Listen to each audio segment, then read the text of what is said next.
Purple Daily is daily Vikings entertainment. We just want the Vikings to win a Super Bowl before we die. I will ride with this group. Seriously, man. Please. And away we go. Yeah, I know commenters. We're late. We promised you 9 a.m. Central Time. It's 9:04. The truth is, we were having a conversation off mic. Judd's on location right now down in Iowa, celebrating a great Big Ten football game over the weekend. And we were discussing there's a family dog that knows how to break down doors and maul people. So we're discussing how do we prevent that from happening in the middle of a sports dad Vikings take or NFL take today. So Alfie is also very strong. So Alfie would kick my ass. That's the problem. What dog is it? I don't know. I never know breeds of dogs for the most part. I'm not good with breeds describe of dogs. the dog for. Is it fluffy? What color is it? It's got reddish brown hair, very very curly. It's large. It's not like Clifford the cartoon dog. Yeah, it's not mammoth, but it's big. It's big enough to kick my ass. Okay. And he loves to like claw you, which actually with a dog like that hurts a little bit. So I am guarded though. Full disclosure, I have an ottoman piece blocking the other door outside this door. Judd is barricaded in, ladies and gentlemen, for you. So don't give me any crap about being late, okay? I am barricaded in. I am risking my life to be on this Fire podcast. hazard. Yeah. Halfway through a TJ Hawkinson take, they will not stand for the TJ Hawkinson slander in Iowa. You're going to get about halfway through, and Alfie's going to come in and take care of business. Van Ginkel too, right? The gangster, yeah. I think he's from here as well. So we're going to get into kind of a hybrid live here. Welcome Monday morning on the Purple Daily YouTube channel. Hybrid Vikings takes and NFL takes all rolled into one. But Judd, you're in Quick Trip country, man. You Quick Trip down into Iowa. Quick Star Quick here. Stars as well. They're all Yes, kind exactly of under the right. same umbrella. Yeah. Yep. But there's one common thing in that Quick Trip, Quick Start. You can call it whatever you want, but at the end of the day, it is easily the best place to stop in, including for something sweet. Step into flavor of good old-fashioned bake sale, but that's Quick Trip style. Satisfy that sweet tooth with their premium donuts. Now just get this, $2.99 for a 3-pack. Choose from Quick Trip's fluffy Long Johns, classic Bismarcks, or ring donuts. Does that not sound delicious? Quick Trip's premium donuts, again, now only $2.99 for a 3-pack. It's a sweet deal, so treat yourself only at Quick Trip and find out why this is not just a convenience store. It's a lifestyle store, because your lifestyle will change as far as those quick stops when you stop at Quick Trip. I love it. It is a lifestyle store. Football. So all right, let's do a couple rounds of Vikings takes here. They're on the pseudo bye. It was announced by Ian Rappaport and maybe a couple others, what we all had been gleaning and assuming over the last couple weeks, maybe even the last month, that the Detroit game felt like timing-wise the right spot to bring JJ McCarthy back. It kind of aligned with giving him the 6 weeks of recovery with that injury window. And Ian Rappaport was the first one I saw that said, yep, the plan is for him to start against the Detroit Lions. And so with that, we can officially start the season again here. We can officially get back on the track of, do the Vikings have a quarterback of the future? But I want to start with not my own take, a take from John Middlecoff from The Volume. Mm-hmm. Former NFL scout turned podcaster. His 3 and Out podcast, YouTube, you can find it anywhere. And he went on his podcast a couple days ago and said, if the Vikings could go back in time, they wouldn't have drafted JJ McCarthy. Do you believe John Middlecoff's take to be true? Now, is this his own opinion, do we think, or is this his sources within the league, do we think? I think it's mostly his own opinion, but he does have sources within the league. But he presented it, he's very, opinionated on his own without needing to talk to his guys in the league. I took it to be his opinion, that he thinks if they could go back, they wouldn't be still doing this a year and a half later, trying to figure out, can he get a full week of practice? Sure. Well, I think if you gave them the roadmap and said he's going to be hurt for his first year entirely, and then he's going to be hurt for much of the year in which you think he's going to be the starter, then he might be right. But I also, on the flip side, think it's premature to say, because we don't know. Now, if he gets hurt again, this conversation to me totally pivots, and the answer is unequivocally yes. But with the fact that he's supposed to come back now against the Lions, and it might not be pretty, but the fact that he's supposed to come back and get a runway now to play, I think it's premature to announce the Vikings regret it. I think that we need to see him play. Now, if this was a year and a half in and he was just terrible, then I think, yeah, the answer is probably yes. But it feels to me like, to go back to the conversation that we had a week ago, there's two tracks here, okay? One is the McCarthy's not playing because he's hurt, which is very concerning. But that doesn't mean McCarthy sucks. We don't know that. We don't know who he is. So I think it's premature. I think what you're doing is you're combining the injuries and just assuming he's going to be a flop as a player, which I don't think we can do yet. Like this is I'm not defending McCarthy, but this is a story filled with gray area. Like, this is not just unequivocally black or white mistake made. Yeah. This is a story that has to play out a bit. So, no, I don't think the Vikings across the board. Do some people in TCO regret it? Yes, I'm sure they do. Do I think everyone is, like, sitting around a table drinking their coffee right now saying, we screwed the Pooch Boys? No, I think it's too early to say that. I like that you correctly separated the injury part from the can he play part, because right now those are being blended together in a lot of conversations, and you're right, they should be separated. We're still trying to figure out if he can play. I do think, based on the first part of this, if you would have told the Vikings back in the spring of 2024, hey, just so you know, and if you had told the league, quite frankly, you're going to draft him and he's young, he's going to be like the youngest quarterback in the NFL, he's going to be mostly unavailable to even practice for the first year and a half, let alone play. He'll play in 2 games out of the first 25 opportunities, or 24, whatever it is. But he's going to be unavailable to you for the most part for the first year and a half. He 100% would not have been the 10th overall pick. He would have fallen into the 2nd, 3rd, maybe 4th round somewhere. And then someone would have tried to get the value play of, all right, well, we'll take a long-term flyer on this guy, stash him, and see what happens. So I do think the first part of it's true, that if you could go back in time knowing that he was going to miss a year and a half of games and most practices, of course you're not going to draft him with the 10th overall pick. On the can he play front, okay, there's still a ton of hope that he could lock it in here for the second half of the season and he can show you that he's the quarterback of the future. But the other tentacle off this is there's not that many examples in the last 25, 30 years of quarterbacks being drafted in the 1st or 2nd round, and then their first 2 years are just derailed because of injuries. It's not. I mean, Drew Brees he's a 2nd round pick, is an interesting comp in some ways. Shoulder injury compared to leg injuries for McCarthy, but his career kind of was stop start, and then he had to go actually somewhere else to really latch on with the New Orleans Saints. But there's just not that many examples of a guy coming in and just being physically unable to do anything for the first couple of years and then has an awesome career going forward. So, I don't know. Dex, do you think John Middlecoff's take is true? I think they would still probably do it. That being said, the injury history and look, there was certainly a lot of skeptics about him, this show included. I think Bo Nix is pretty good. You can say he's propped up in a really good system in Denver, but can you make the same argument going into this year? I know there's been some more warts with KOC. Same thing. They were going to prop up a quarterback. It was going to be, and I'll give you my take here in just a sec, but it was going to be quarterback independent, which is what Dan Orlovsky kind of called this team going into it. It's a really good roster. It has a really good head coach. Bo Nix is doing very well in Denver. So I think he probably falls if we knew the information about his injury history now that we didn't know it a year and a half ago.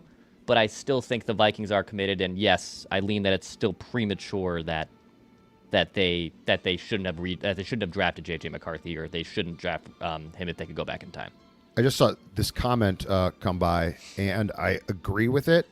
In watching the Broncos game yesterday as well, okay, on the Bo Nix front, here's my question. Did Bo Nix in any way, shape, or form fit what O'Connell wants? And would Bo Nix have been a success here? Because O'Connell's making it very clear he's not going to change who he is. So, and Bo Nix can throw, I'm not saying he can't throw a deep ball, but Bo Nix, I mean, Sean Payton sort of has the Drew Brees game plan back, right? Mm-hmm. Like you're literally a point guard. So I guess my question is, if we plop Bo Nix here right now and say, okay, you know what, you drafted him instead, what is his success given the fact that we don't think O'Connell exactly would have run to change his game plans to what Payton is doing for Bo Nix? It's a good question schematically. How much would Kevin have been able to adjust to meet Bo Nix, and or how much would Bo Nix have been able to adapt and add some new tools to his bag. But the most important number for me with Bo Nix is, since he was drafted, the number 25. He's played in 25 games. He's played in every game. 17 games in the regular season last year, 8 games in the regular season this year. He's been mostly awesome. Denver's been winning games. And that's the other thing. It's like the 8 other teams who drafted quarterbacks in the first round the last 2 years, including the 2025 draft, are all gathering information. You know, Drake May, 21 games, by the way, leads the NFL in passer rating this year. Unless you want to kick in a 4th first-round pick, you probably didn't have access to him or Jaden Daniels, who, even with injuries, has played 22 games, reigning Rookie of the Year. Caleb Williams, 24 games of information, mixed bag for him. Michael Penix, mixed bag, injury, but he's played 11 games. Like, at least you're gathering data on these guys. So that's all I want the rest of the year is just... He's going to start against Detroit. Let's gather 2.5 months of information and see where we come out in January, February at some point. And then the conversation can sort of continue from there. But he's got to stack some games, man. Like, the first step is, can you just play 10 games the rest of the way? And then we can all make an evaluation on, okay, can he play? If he can't play after 10 games, is that too small of a sample size? Does he need another 17 games before you start to really think about changing course? But let's just press play again and see what happens starting this Sunday. If he gets hurt again, I really think that we have an entirely different discussion now. Yep. Like at that point in time, like, you can be a bust because you can't stay healthy. It's unfortunate, and it's probably not all that common. But yeah, if he gets hurt again and has to miss time, now we're at a point, because there's no trust then.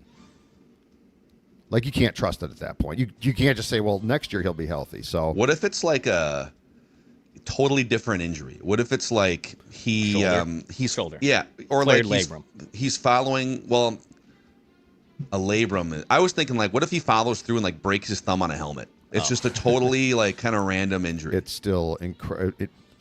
It's the timing, right? It's like a whole season, and now this year, and now again. Like there does come a point in time where you just have to say, can a guy stay, to what you're talking about, Phil, on the field, period. I don't care if it's turf toe or a broken thumb or whatever. Like, this would be a third thing, and there has to be trust. And I think a hat trick of injuries erodes the trust, in my opinion, in a huge way, because you can't keep doing this. Like, it can't keep being like next year. So hopefully he plays 10 games. He plays okay, and that's that. Mr. Glass. Czar 22297. Judd is out on Mr. Glass. JJ McCarthy. That's not true. I'm not out. I am looking at this from a standpoint of, as the great late Bud Grant said, your best asset is availability. Your best ability is availability? Yeah. Well, asset. I mean, he was more candid than I was. He was better. Yeah, well, I think wasn't it ability, because like the illity part is the it's the illity part of the words. All right, Judd.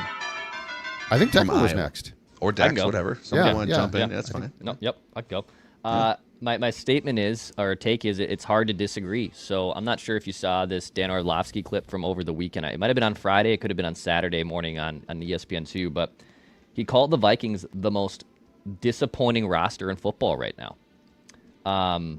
This was actually, I think, going after Thursday night, so it was either late Thursday or into Friday. And he said, this is an organization that this offseason spent the second most free agent money in the NFL. This was a roster that was built in many of our eyes to be quarterback independent. And one, this offensive line cannot protect on a consistent basis at all. The interior of their offensive line is very poor. Two, their run defense has been ran all over this season and all over this year, and it happened again last night to the Chargers. I honestly thought that this team was built to say, if you just had average quarterback play, you're an NFC contender. I think even Orlovsky was like doubling down on that too in the offseason, like going on McAfee saying he sees JJ McCarthy and the Vikings being right in the mix there and potentially being an NFC championship roster.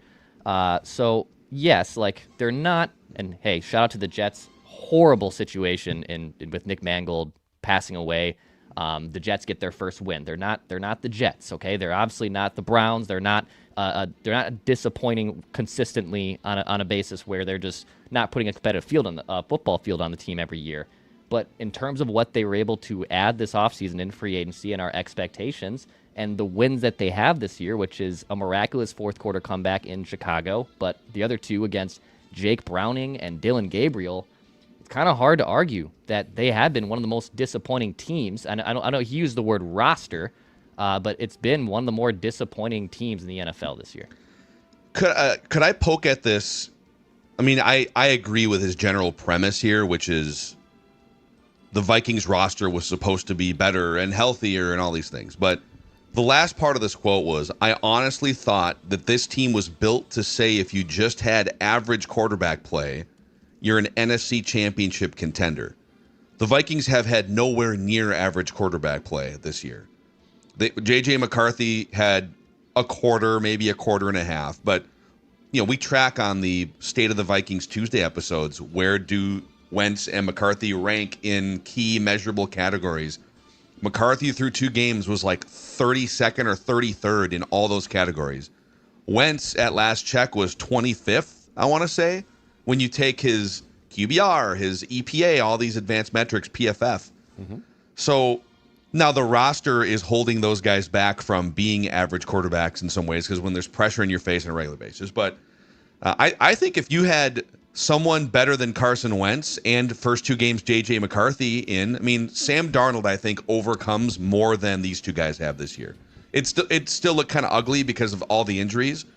But if you had Sam Darnold or even Daniel Jones, I don't think those guys are as good as they are with their current mostly healthy operations in Seattle and Indianapolis. But I think the Vikings aren't 3-4. With better quarterback play, the Vikings probably have 2 more wins. I think they beat the Eagles with better quarterback play, and I think they win one of the other games. They've lost 4 games. I think pick your Falcons, whatever, maybe that Steelers game. They score more points early on. Right. So some of this, like Orlovsky's putting it all on the roster, and the roster has definitely been ravaged and underperforming and all these things. Right. But Carson Wentz had 5, 6, 7 throws in that Eagles game that had nothing to do with a bad roster. It was just him going blue screen of death. Yeah, you probably lose the Falcons game, and you definitely lose the Chargers game. I think what he's talking about, though, and I don't disagree with him, is I think he thought, much like us, that the free agent additions were going to be really, really good. And in Kelly's case, he's hurt. But, we talked about this before. Will Fries has been sort of just a dude. And, my God, the Colts O-line is fantastic. Hargrave and Allen inside defensively have been okay at best, but certainly not great. So I think what he's saying is like there was this expectation. It's funny. We didn't get very excited about the Vikings free agency in March of 24, and they killed it. We were, all of us were jumping for joy in March of 25, and it's been this meh. And then you brought back Aaron Jones, and he got hurt, which shouldn't surprise us. Like he played all 17 games a year ago, but he still was in and out during games. So I get his point. I think he's more disappointed, like we are, by probably the lack of impact from the free agents because probably, again, we should have looked, I fault myself for this. We should have looked at the ages more. Like the Hargrave thing. We talked about the ages a lot. I think we all thought. I should have been more sour about that. They're close. I should have been more down on that. I should have been ahead of the curve. That's what I'm saying, okay? It was a pretty clear with both Hargrave and Allen, who I think are actually getting probably more heat than Hargrave's snaps though are like he's not playing nearly as much as expected. In part because the guys behind him are playing well. Because part of it's Redmond, right? And Hargrave had a 7 pressure game. It's not like Hargrave and Allen have been totally washed up and useless. So people are probably going a little far with that, but yeah, I think the assumption, at least on my end, was they're right on the borderline of that age cliff. And they both had kind of weird seasons last year. Hargrave was injured more than not productive. So if he just comes back healthy. Right. But to me, it's more about Ryan. Like Ryan Kelly was your answer and your potential huge upgrade at center with a young quarterback. Right. And then as it turns out with an experienced but new quarterback in Carson Wentz. And to like 2 games into the season and you've blown past Ryan Kelly, your young backup 7th round center, into a guy that's never played center before, and we're sitting here wondering, why is the offensive line bad? I don't know, because the communication spinal cord of your offense, your center to your quarterback, wasn't working together at all in April, May, June, July, or August, and are just being thrown into the fire. So I'm not saying it was a mistake to sign Ryan Kelly, but you took a calculated risk. Oh, yeah. Hey, let's go upgrade if he's healthy, and the if he's healthy thing has completely blown up in your face. I am done with guys with concussion problems. That's my thing. I'm done with it. I'm done with it because once they suffer, like you cannot, and it can't be like tough it out. Like you can't say, oh, it's your ankle. Come on, dude, you're a center. Just tough it out. Like so you don't mess. Sorry, Dex. Mental note then, like we did with Falvey, of did you Google the arm history of this acquisition at the trade deadline for free agency? We'll put a pin in how many concussions did this guy have, and then we'll make we'll formulate our takes on that guy. Yeah, that's a great point. I think all of us were everyone was so done with Garrett Bradbury at that point. And of course now people are pointing to, Bradbury has a great PFF grade with New England or whatever. I think pretty much all stakeholders involved, organization, fans, media, like we'll take some Ryan Kelly risk if we can even get like 12 games of Ryan Kelly. And it appears that you're not going to get more than maybe 2 or 3 games of Ryan Kelly at this point. From now on, I'm Googling concussions and players. It's automatic now. Declan's exactly right. Arm. Hey, before you give your take here, your Vikings take. Yes, sir. It is going to be an exciting day on Sunday because JJ McCarthy is going to play again. So the franchise gets to start again going forward. And we're going to be watching it with as many of you listeners and Vikings fans want to join us. It'll be our next live watch party, Purple Daily Watch Party, and a live Vikings vent line, all at Hop House inside Mystic Lake, Judd. It's going to be a great time. And look, Hop House is awesome because what we're talking about is great food, great drinks, a great time. Also, if you attend, we're also talking about, and this is full-time for Mystic Lake, drawings, giveaways, and exclusive fan experiences. After the game, how about this, boys, for a weekend? After the game, you know what? You've had fun with us. You've watched the show. You've given your hot takes. How about if you relax and recharge in one of Mystic Lake's luxurious hotel suites as well, which is fantastic.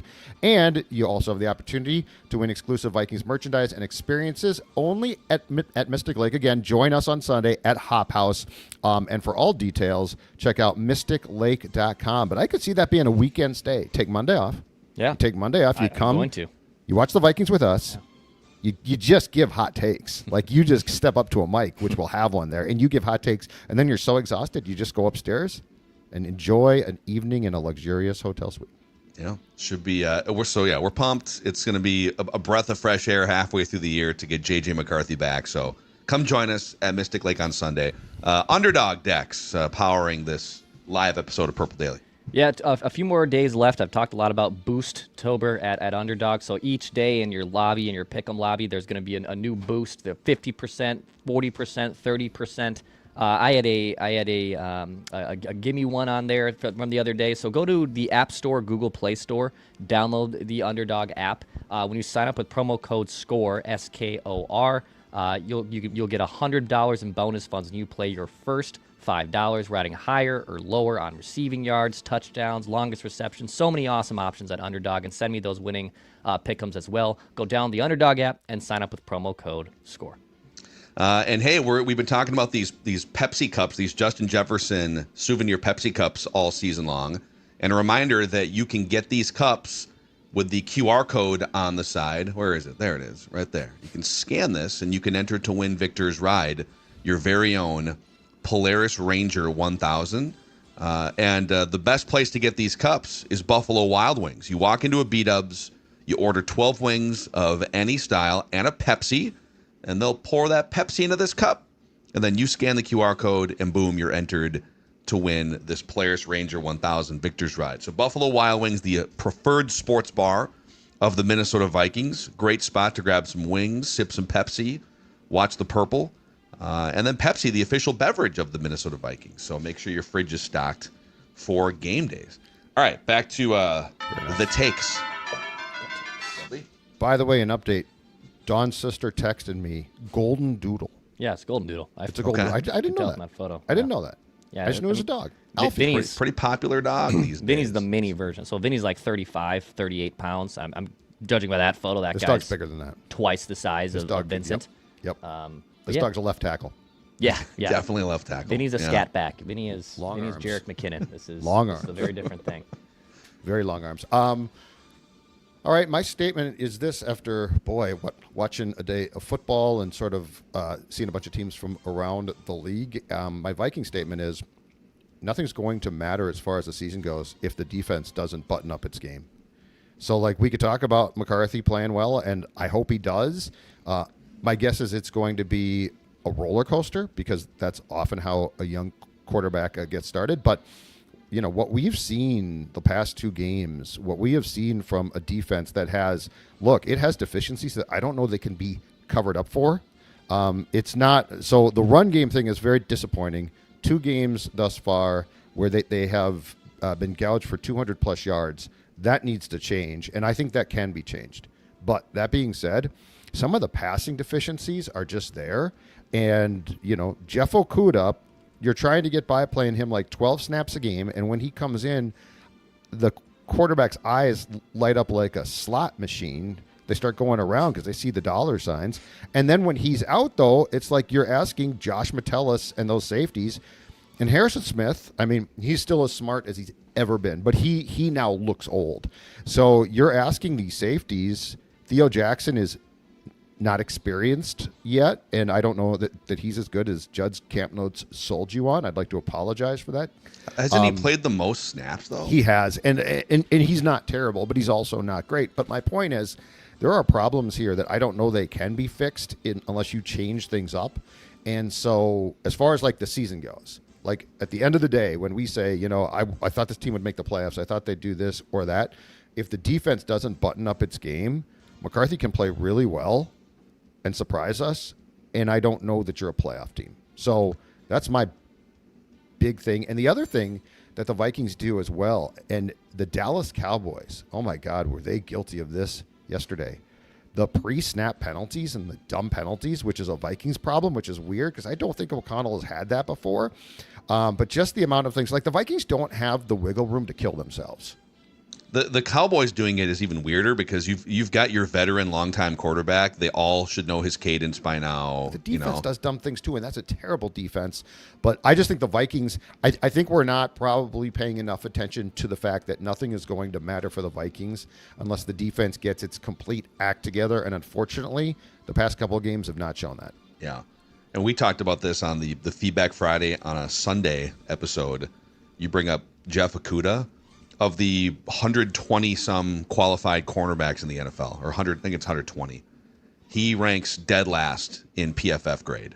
And I know that PFF has had its quirks here this season, but that one seems to match the eye test. That they're hiding him for one, because he's their third cornerback, and they've only played him 93 snaps this year. But when opposing quarterbacks target Jeff Okudah, they have a 146 passer rating. That's almost a perfect passer rating when targeting Jeff Okudah this year. If you throw at Jeff Okudah, you are 11 for 12 for 175 yards and no interceptions or pass breakups. And they have deemed him to be borderline playable because they're hiding him only 93 snaps in a league that plays 3 cornerbacks all the time in nickel defenses. And there are no other cornerbacks that have really played outside garbage time because Dwight McLaughlin has played 30 snaps. A lot of that is like when the game is out of hand or whatever. So I think there was a lot of Bengal snaps in there. So you wonder, well, why are they getting, I mean, they're getting torched in the running game a couple times, like 3-4 times, but why, like, how are the Eagles able to, the passing game is not what it was defensively. They only trust 2 cornerbacks. Right. So it was a weird roster strategy to go into the year, unless they are floored by Jeff Okudah being unable to play at a high level, which it's like, okay, well, you took a gamble on a guy with a track record. Don't you need a little more insurance alongside Jeff Okudah? Are you trying to tell me that Jared Goff is going to be excited to see his former teammate, Jeff Okudah, on Sunday? Yeah, looking ahead, how does that make you feel? That like last year, that defense was nails for the majority of the season, except when they played Jared Goff and that Lions offense and Matthew Stafford and that Rams offense. It doesn't make this me is feel a worse version of the defense going against that. Yeah. I don't feel good, if that's what you're asking. I don't feel good at all about that. Still 8.5-point favorites, by the way. The Lions are for, I think that was the same number we talked about on Feedback Friday over the weekend. Still 8.5-point favorites. Detroit over Minnesota this week. Man, I guess turnovers are the way that you would win that game, right? Yeah. You'd force a fumble, you'd force Jared Goff into a tipped interception or something, and weird stuff. And then you don't turn the ball over. I guess that would be okay. All right, I'm gonna zero in on my guy Kevin O'Connell here. All right. I'm the Kevin O'Connell apologist of the show, but I'm gonna poke at him here. And Alec Lewis, credit to him from The Athletic for doing the deep dive research, or for, I don't know, tapping into the Athletic research department, however he found this. My take is Kevin O'Connell is the worst short yardage play caller in the NFL. This is, I mean, it's validating, but it's also pretty crazy. Yeah. So since 2022, so 4 years of Kevin O'Connell, the Vikings, when facing a 2nd and 2 or less, or a 3rd and 2 or less, have the highest passing rate in the NFL, and therefore the lowest run rate in the NFL, and the lowest success rate in the NFL. So they pass more often than every other team in the league on 2nd and 2, 2nd and 1, 3rd and 2, 3rd and 1. And they convert first downs in those situations at the lowest rate, 55.7%. Basically a coin flip for the Vikings to get a first down on 3rd and 2 or 2nd and 2. And maybe Kevin would come out and say, well, we'd run more, but I don't trust my offensive line to get the push and move the line of scrimmage. And that's maybe a fair counterpoint, but I would argue back that you're not giving them enough of a chance, or maybe you need to be a little more creative in the run scheme to get those yards. But this validates what most people who watch the games think. They seem to pass the ball way too often on, like, I get 2nd and short, playbook is wide open, throw the ball, whatever. But on the 3rd and short, the 4th and short, they bail on the run game. Kevin bails on the run game more than any play caller in the NFL. And what's frustrating about it in a season like this is he puts a quarterback in a predicament that the quarterback shouldn't be put in. Like, it's one thing if you got a 10-year veteran or something, right? And then there's a continuity between play caller and quarterback, but that's not the case here. And that's what gets me. It's like, I think it was a 3rd down, if I'm correct on this. It was the Falcons game when he dialed up I think it was a 3rd down pass to the sideline, and that's the ball that was overthrown on Naylor, I think.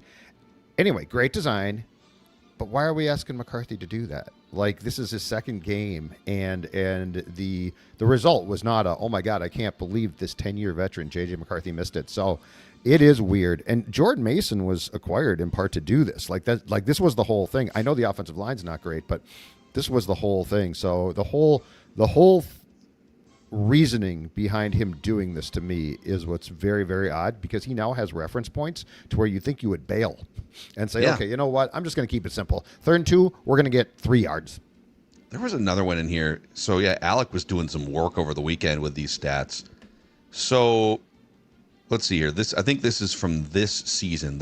Just this season. Vikings on 2nd and 2, 3rd and 2 or less.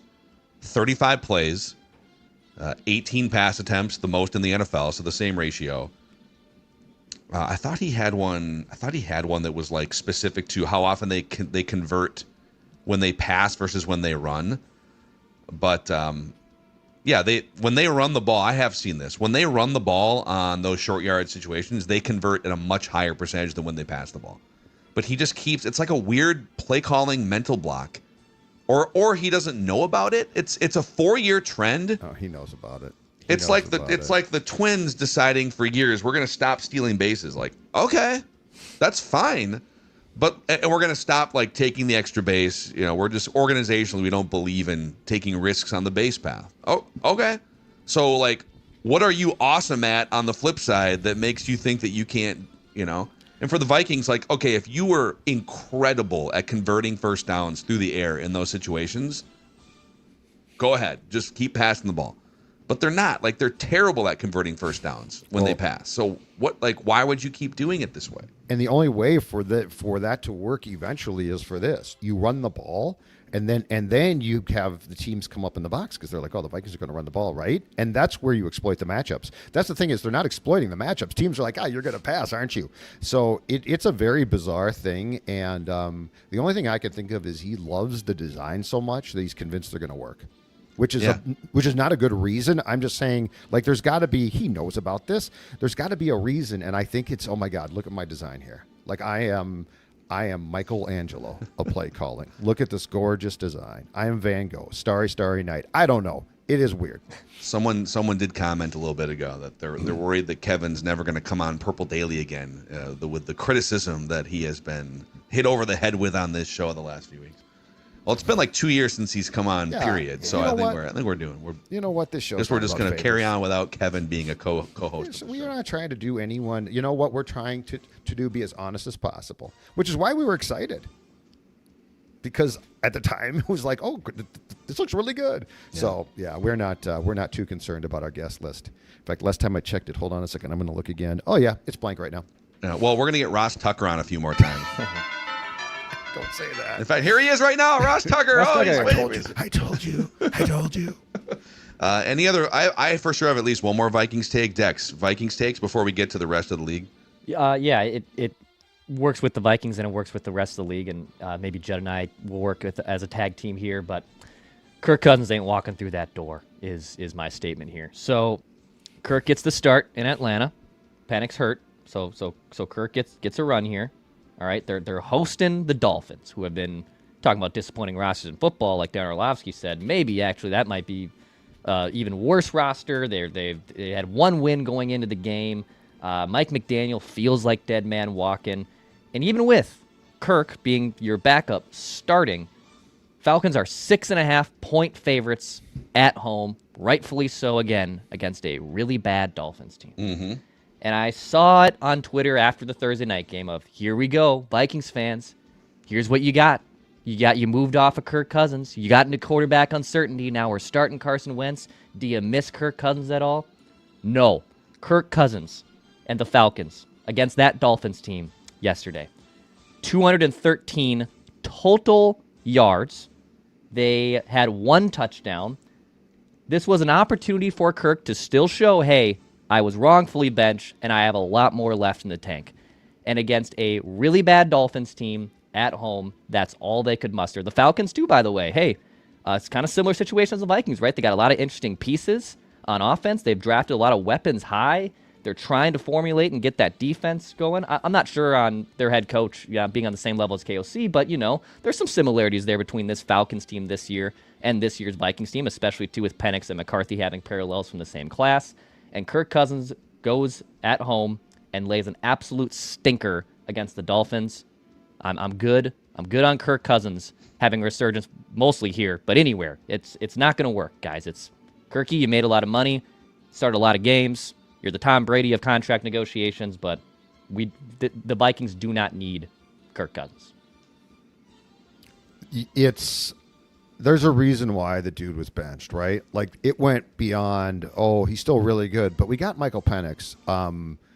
I also think that they, in retrospect, probably saw enough internally from Kirk before the draft to say, let's draft a quarterback. So this should not come as a surprise. But yeah, the Kirk Cousins that was Mr. Statistical output of 3 years ago is gone. And look, the dude tore his Achilles, okay? So you can say what you want, but that is, at his age, that is tough to come back from. So it's safe to say that if you're the Falcons and you can get anything to offload that contract before the deadline on November the 4th, you should. Well, they're not going to offload the contract.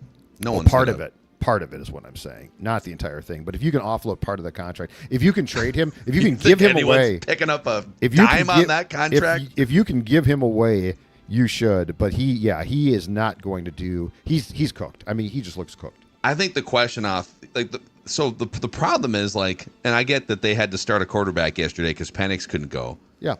But if they were hoping, because the trade deadline is in a week from tomorrow, right? If they were hoping to maybe get a draft pick for Cousins, they had a better chance if he were to just stayed in the garage up until the trade deadline. Yes. Like teams getting a look at him yesterday. Oh man, he can barely like roll out to either side. There's very little arm strength left. That, to me, putting him out there yesterday, and I don't know that they had a choice, crushed their chances of getting anything of value at the trade deadline, let alone like a team picking up some of the I was just going to say, $27 million base. I'd take a 7th-round pick and say, hey, he's better than the guy you got. And I think you might have gotten a 7th, maybe a 6th-round pick if he had stayed in the garage leading up to the trade deadline. So. Yeah, you're probably right. I've got one more. This is going to sound like this is going to be a panicked overstatement, but I believe it should be true. Next Sunday's game against the Lions, Ford Field, we're at Mystic at the Hop House. That's right. Should decide the fate of the Vikings season, and here's why. As Phil just said, the trade deadline is 2 days after that, okay? If you lose that game and it goes bad, and it very well might, I'm not saying you take away all of JJ's components, but I think you start to look to, again, I will use the term, offload some of your veterans. I've seen some, and I don't know if they're confirmed or not, I've seen some TJ Hawkinson stuff. I think the Rams and another team called on him. But, like, if you lose that game and I can get anything for TJ Hawkinson, draft pick-wise, I take it. And I don't ask any questions. If you win that game, it changes things a bit, but if you lose that game, I just don't see a way you're going to come back. I don't see that you're a playoff team, and so it's a very tough game. It's a bad situation to be put into, but we've seen this before, Phil, where teams are like teetering and they don't make trades, and you get to January and you're like, why didn't you get a draft pick? You know, Daniil Hunter, why didn't you get a draft pick for him? So anyway, I think there are some players that we could definitely talk about who, if you can trade them and you lose the game, you have to look long and hard at trading them.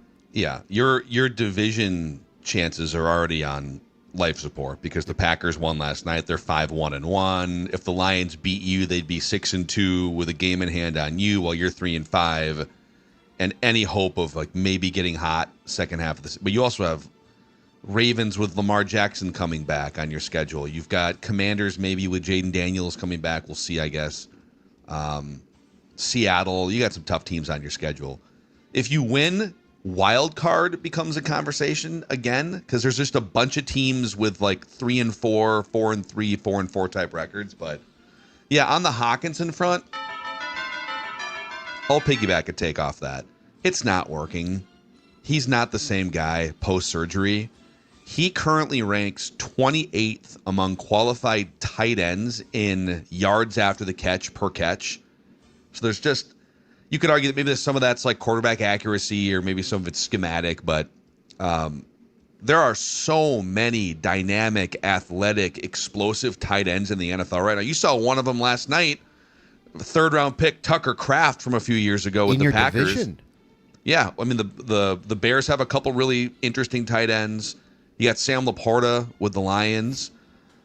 Tyler Warren right now with the Colts. I know Brock Bowers has had kind of a weird down season, but watching what he did as a rookie, Oronde Gadsden, the second with the Chargers, is having a huge season as like a day 3 pick. Was he a day 2, day 3 pick? Yep. So there's these guys all over the place, and you're sitting here on, I think, the 3rd or 4th highest tight end salary in the league. And some of it is because of the offensive line and having backup right, left tackles out there on a regular basis, you are asking Hawkinson to chip and stay in for a second or two, or just straight up stay in for max protect more often than you would. And so even when he has to chip for a second, well, that's half the route right there that he would be running. So in fairness to him, but it's the yak thing for me is, it's like his explosiveness is just completely gone. He's just not able to make that same impact he did before the knee injury. Don't you think, and I get the injuries and shortcomings on the line, but don't you think they're also asking him to stand and chip because of what he's of what he's lost as well. It feels to me like if they still thought he was this dynamic threat, that they would find a way around that, and they don't. Maybe, yeah. And the other thing from watching games yesterday is KOC, for the love of God, can you please go jumbo? Can you please go heavy? Like, if you want to run the damn football, like let's talk about that. You want to run the ball, right? Look at the amount of teams now that do that bring in the extra lineman, and he comes in and they get 3 yards instead of 2 or 5 yards instead of 4. Like, this is not, it's not rocket science. It's not pretty to watch, but who gives a bleep? Yeah.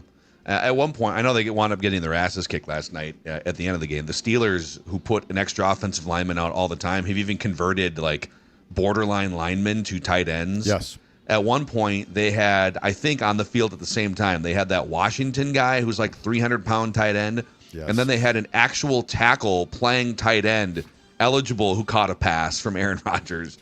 And, it didn't work against the Packers as much because they got beat, but football. Yeah. All right, before we get to some more takes, maybe some Viking stuff, but for sure rest of the NFL, a shout out to Standard Heating and Air Conditioning, Dex, as the winter chill lingers in the air here. Yes, it does. Make sure your HVAC system is all up to date. Do not DIY this type of stuff. Let the pros and let the experts handle it at Standard Heating and Air Conditioning. You can join their Smart Club. You can get on the priority list there to get some discount on repairs. Also, just shameless self-plug, a great Instagram follow. They come up with hilarious content. I was literally laughing my arse off on Friday watching some of the videos they did. They did the Full House, like a spoof where they were just doing people pretending to be Full House, like as Standard Heating employees. Thought it was absolutely hilarious. Like Danny Tanner and they were Joey doing like Gladstone. They were doing like the freeze frames. Like, in fact, maybe a good social video for Score North to do. So it was like, it's Judd Zulgad. You were like coming up and you were like giving a wave, and it was in freeze frame. Judd Zulgad, Phil Mackey. Obviously, HVAC system first, Instagram, follow second. But go join Standard Heating and Air Conditioning and join their Smart Club. You can probably find Full House somewhere on your Roku TV. They make it easy to find whatever it is you're looking for: sports, entertainment, movies. I love now I get the scary movie options on the Roku home screen because it's peak scary movie week here, Halloween week. But this weekend the quad box rocking on one of my apps for different sporting events. It just Roku TV, the official sports viewing TV of Purple Daily and the Mackey household. You can even turn your TV into art. Got my little Score North logo back here. Sometimes I'll just put photos of the sports dad up there. Giving a freeze frame of a sports dad Talk about take. frightening. Halloween, like poor Johnny, she walks in like, Oh, God. What is happening? Oh, he's bitching about the Wild again on Judd's hockey show. Yes, he is. Yeah. Yes, Just a he freeze frame. Better TV for everyone with Roku, America's #1 streaming platform. Go to Roku.com to learn more or shop at a retailer near you. And actually, it was funny. Ironically, it was two men in a truck that moved these TVs the last time. Very safely, I might add. Yes, they do a great job there. They have all sorts of different size trucks to make that move happen. They did my move. They did Phil's move. Man, coordinating a move is super stressful, and I have moved a lot over the last 5 years. I can confidently and safely say 2 men in a truck took that stress away from me, being able to handle that move that furniture, the beds, the big stuff. We just couldn't get in our own cars. And 2 Men in a Truck was there for us. They did it snappy, too. They're fast. They were efficient.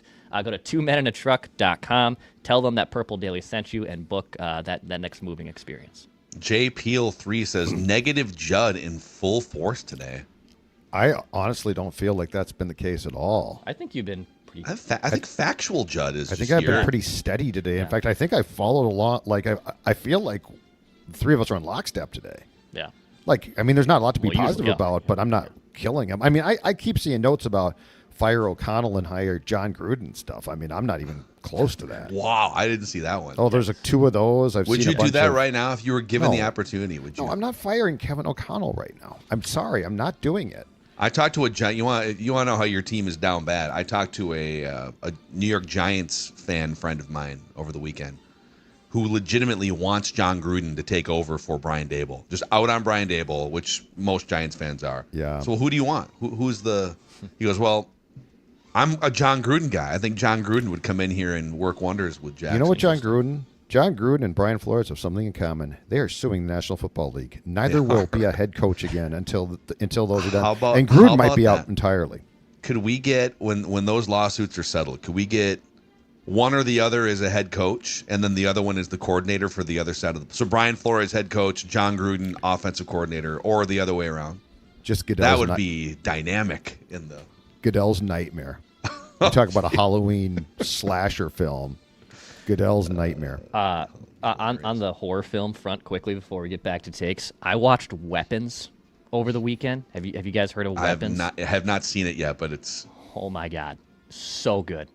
Scary. And I would actually, even though it does classify as horror, because there is some blood and violence in it, I would say more terrorizing and suspenseful. So good though. Is that Super a dumb good. question? Is that still in theaters, or can you stream it? It's now on HBO. It Okay. just came out.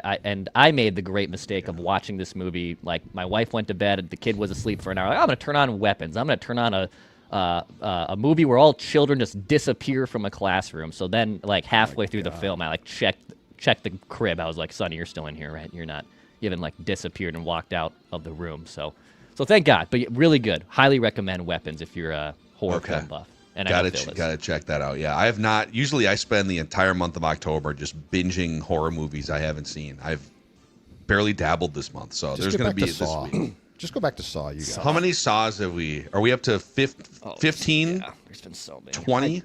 It gets old. You can only do so many. The I feel first like they've one was ran its awesome. course. It was Yeah. innovative, and Yeah. wait, this guy had, spoiler alert, this guy might have to cut his leg off. This is a conundrum. Okay, NFL takes. I'll give you one that kind of ties in with the Vikings. The Indianapolis Colts are everything the Vikings wanted to be this season, including with some of the exact pieces that the Vikings wanted to do it with. Yep. So, number one, Daniel Jones was brought in as the veteran backup, and now in his case, it was less of an insurance policy for the starter, and it was more, you're going to actually compete with the starting quarterback, Anthony Richardson. But then Richardson suffers an injury, setback, boom, Daniel Jones, you're in. And the same thing would have happened with the Vikings, because McCarthy would have suffered an injury early on, and then Daniel Jones would take it. So you got your Daniel Jones stepping in for a young quarterback who can't answer the bell physically. Elite offensive line. And ironically, the Vikings thought, let's go poach 40% of their elite offensive line and make our offensive line elite. Colts bye. And the Colts just it's like they grow two other limbs off their offense. They're they just spawned two new elite limbs, and they're still one of the best offensive lines in the league. You have a high-octane running game. Now, it helps to have Jonathan Taylor, all due respect to Jordan Mason, Aaron Jones. Neither one of those guys is Jonathan Taylor.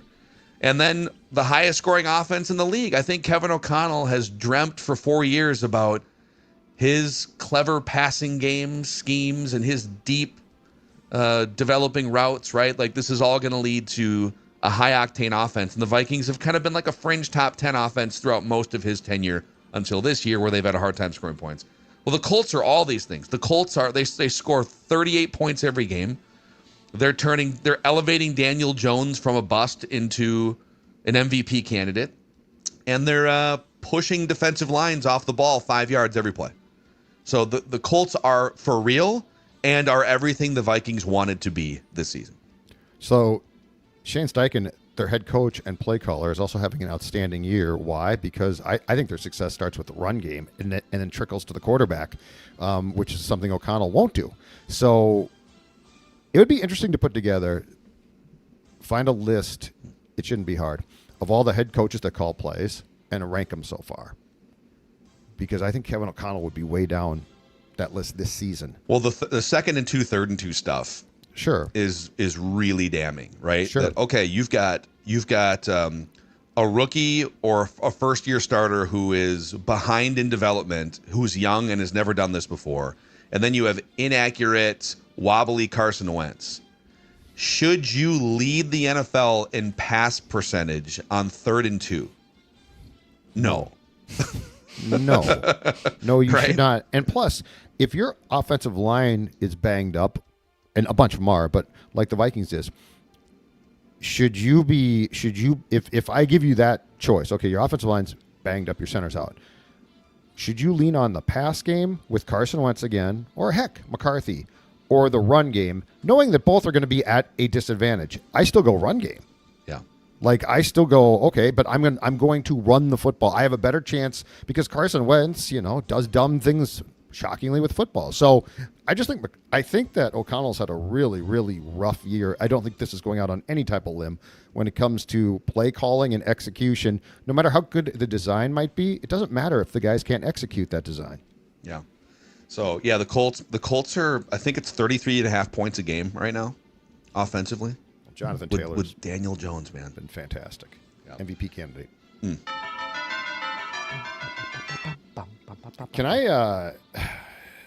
Can I talk about late game execution and the clock? Because Sure.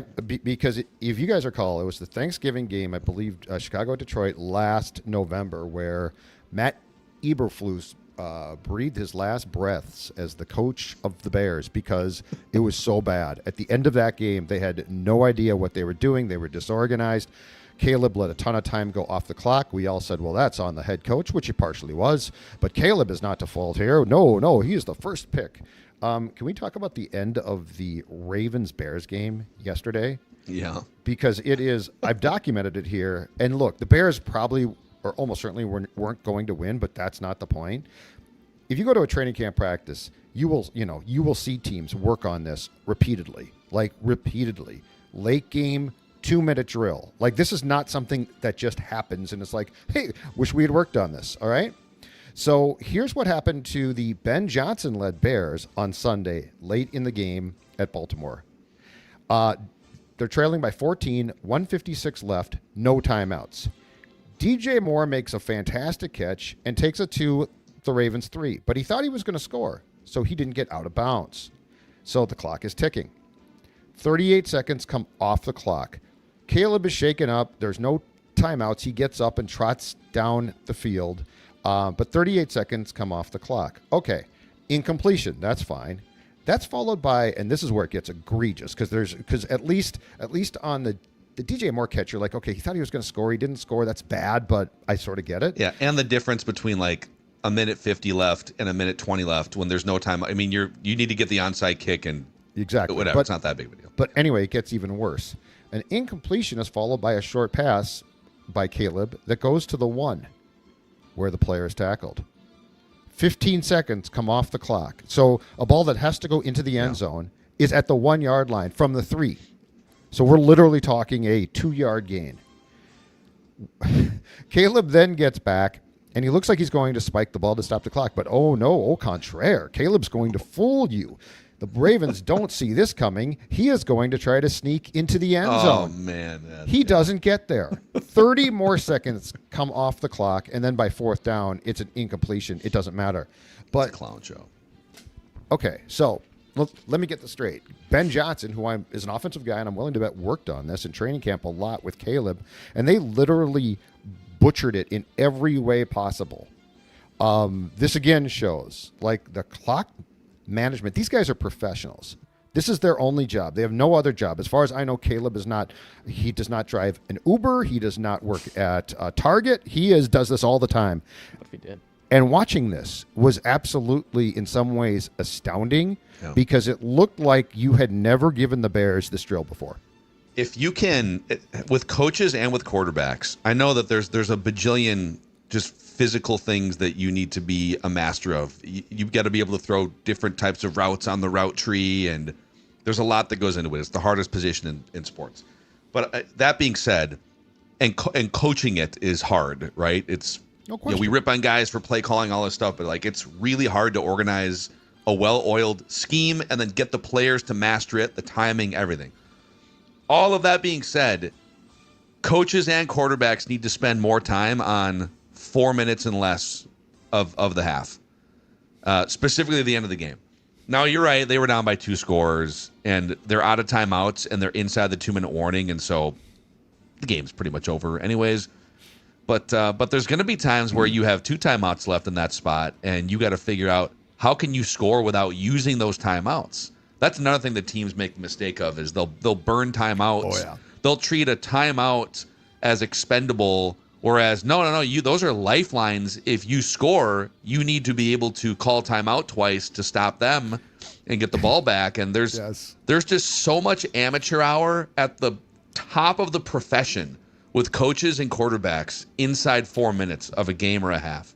So I get why you burn your timeouts, because you do it on defense because you can't control the offense, right? So you're just trying to stop the clock.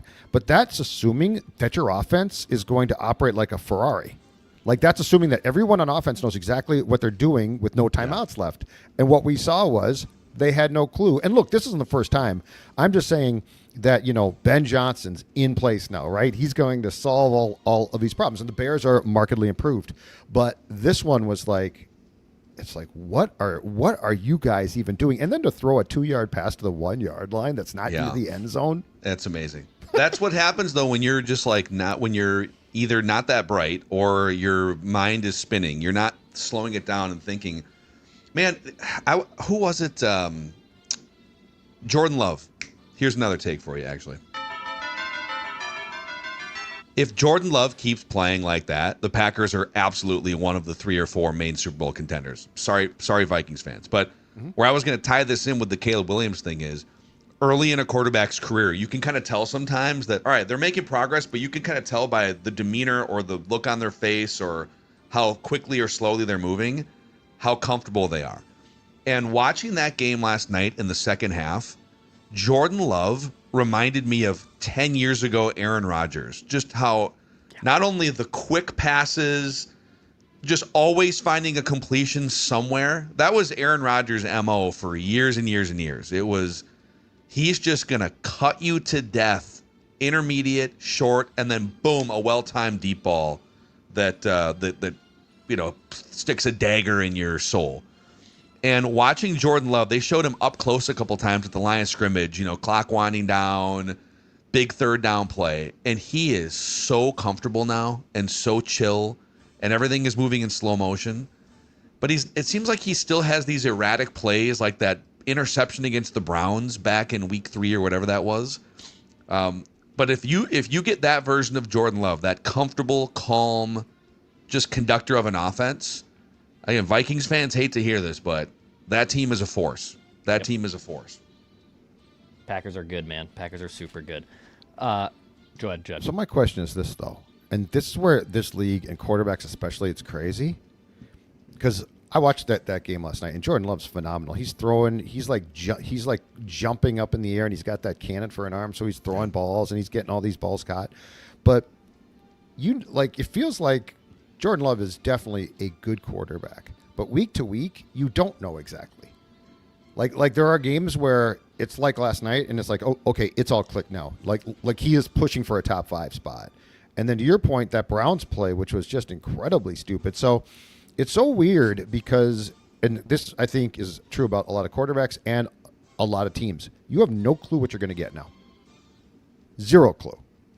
And what do you mean, like week to? What do you mean, like long week to quarterback week or both?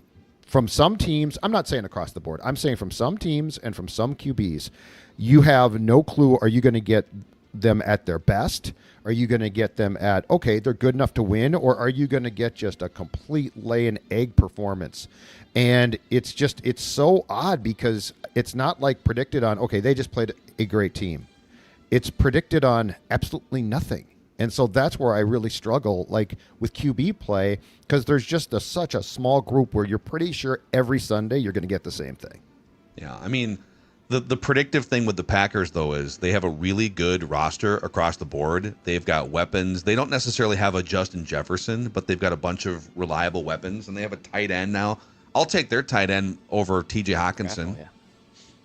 I think I would take every number 1 tight end in the division over T.J. Hawkinson right now. Yeah, and T.J. Hawkinson makes about $17 million a year. So, hey, before we sling our last few NFL takes, Grandpa's Barbecue powering this episode of NFL Takes and Purple Daily. Yeah, dry rubs, sauces. There's plenty of awesome options at Grandpa's Barbecue. If you like to grill year-round like I do, you got to make sure you're stocked up on all those supplies. Go to grandpasbarbecueshop.com to place your order now. Free shipping on orders $50 or more, plus locally here in the Twin Cities. Going to a Fratelloni's location. I just was in one last week. Saw the Grandpa's Barbecue. You can find it and pick it up there as well in store. Go to grandpa'sbarbecueshop.com to stock up on all those barbecue. Purple Daily greatest hits. We ripped on Kirk Cousins. And I think maybe for like the 5th year in a row of Declan firing someone's ass, I have included this group into the firings. And once again, I am presenting my case. The Fox executive crew, you got to stop this pregame show. At all costs. This is. I have the clip. Can I play the clip? Can I of Terry Bradshaw stumbling? I mean, yeah, I don't know. Well, yeah, let's play it. Okay. We might get dinged. I think it's okay. might ding us. Yeah, it's okay because we won't have the monetization on. But here was Terry Bradshaw trying to formulate some type of thought on Andy Reid, and I have no idea what his goal was. And even his co-hosts were looking at him as if there was snakes coming out of his mouth. But the thing that I would worry about more so in Washington is the other day I text Andy Reid, and I got a text back, and I thought it was Andy Reid, but it was some guy selling pigs, but I sounded good. I should have told y'all that, so y'all would have thought I actually talked to Andy Reid, but I didn't really talk to Andy Reid. Did he just have like a stroke What? on TV? It's so sad. Yeah, I mean, it's honestly sad. Like, I know I pick on it a lot, and I want something different there, but, like, that is not great. And what's weird to me, and maybe this is why they're doing this, but, like, Fox Sports 1, right, they've added some, I mean, they laid off some people. They reshifted some of their things, but they've added Barstool. They've added some new things on Fox Sports 1. I love the ESPN countdown. That's usually what I watch on Sunday mornings before kickoff starts at noon. That's usually my go-to.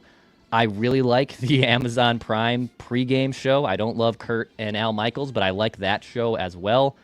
And yeah, if he's too old, you gotta do something about this. Like that was a mess. And them trying to get through the fastest 2 minutes or whatever the hell they try to accomplish at halftime, that's even more of a disaster. That's bad. Just we gotta shake up that booth. It's time. This is pathetic. There's a comment here that's 100% right, and I watched a bunch of it on Sunday. CBS is just so superior now. Bill Cowher, I love.